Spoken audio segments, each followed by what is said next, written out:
What's up, guys? This is your boy Preston from Exotic Car Blacklist, and I was just interested in how many of you guys actually thought about renting your cars out to make money. This is a subject where I kind of need you guys to chime in who's actually done this to tell me your true life experience, like real life, what you experienced.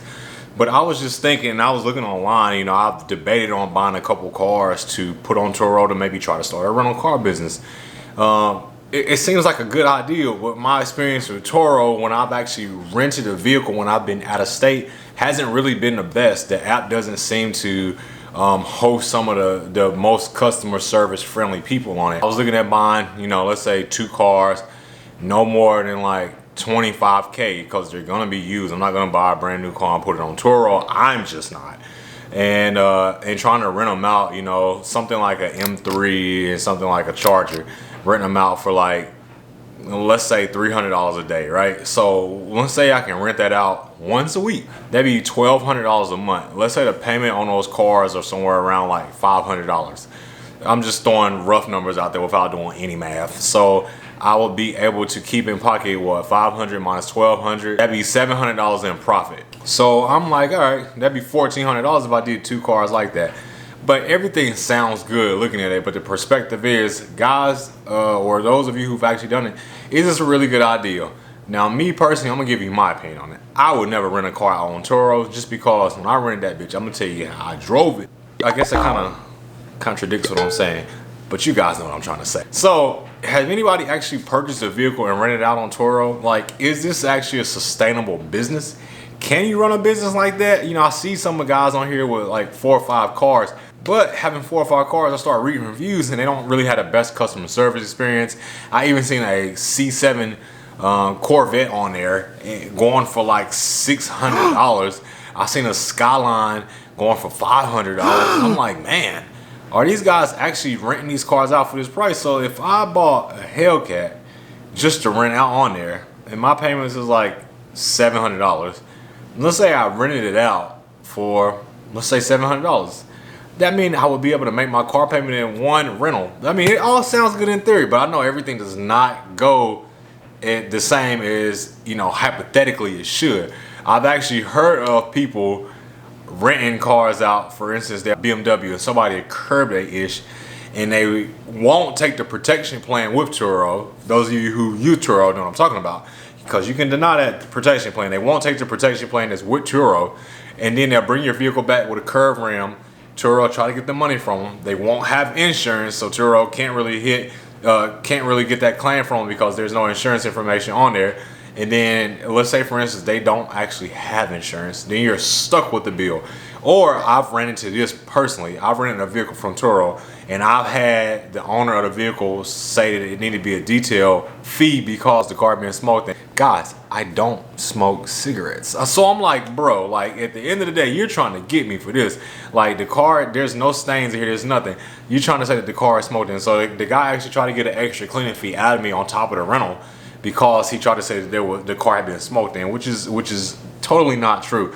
Needless to say, like Turo sided with the guy, and I had to fight this claim of me smoking in a car. Like, so my experience with Turo has been horrible. I also booked a Lamborghini once when I was in Miami, and actually booked the same guy twice. He canceled on me an hour before once, so I rebooked again the next day.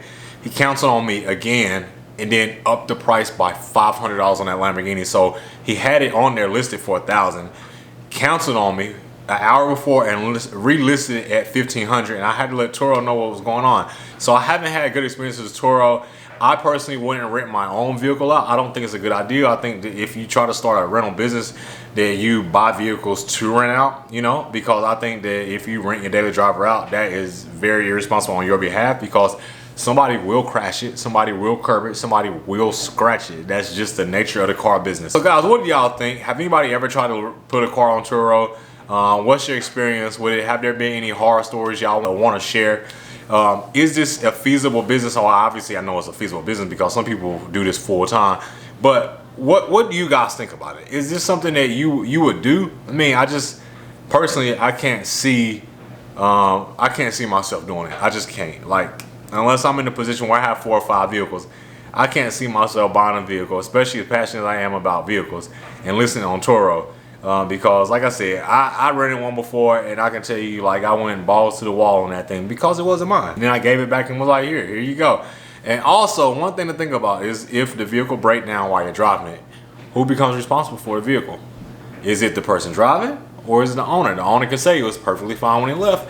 Then you will have to prove that it was perfectly fine. Let's say he has some older photos or some service records or something like that. And then when you're driving it, the hose on there just so happened to pop off and the radiator fluid leak, and then you left stranded on the side of the road. Like, you're left with that bill. So these are all things that I'm thinking about as this subject pop up.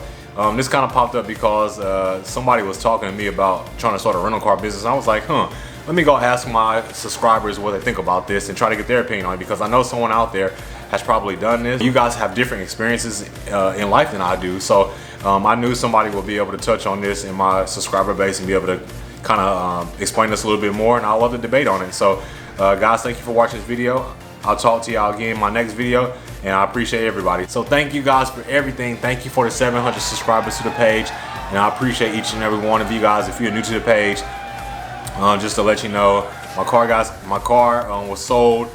My license is going to be taken from me because of a speeding ticket I got doing 134 and a 55. There's a whole video on that. You can go take a look at that video. Court case was on June 28th. It got continued, and I'll bring you guys more as I know more on the case. So thank you guys again. Your boy is out. This is Preston. I'll see y'all in the next video. I don't know why I just did that, but I'll see you guys in the next video. Peace.